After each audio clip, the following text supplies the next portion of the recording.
Live from the world's capital markets, here are the latest financial headlines brought to you by News Factory. Hello and welcome to our daily financial outlook. Stay with us for more market headlines. The gold-dollar pair rose 0.4% in the last session. The RSI is giving a negative signal. The euro-dollar price remained largely unchanged in the last session. The ROC is giving a negative signal. The last session saw the pound fall 0.6% against the dollar. The ROC's negative signal is in line with the overall technical analysis. The Aussie-dollar pair fell 0.3% in the last session. The RSI is giving a negative signal, which matches our overall technical analysis. Coming up, our chief analyst's choices for today.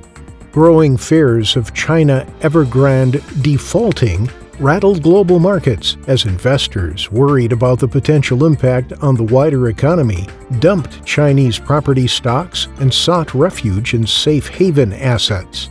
Ripple's legal team reportedly has no intentions of reaching a settlement in their lawsuit with the U.S. Securities and Exchange Commission, SEC.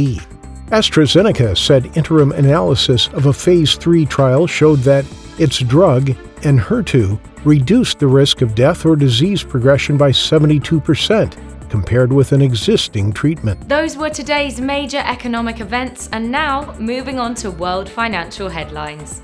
The U.S. housing starts will be released at 12:30 GMT, the U.S. current account at 12:30 GMT, Finland's unemployment rate at 500 GMT.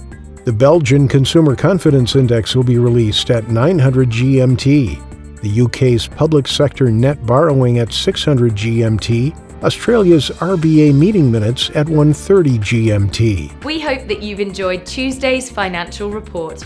On behalf of all of us here, we wish you a productive trading day.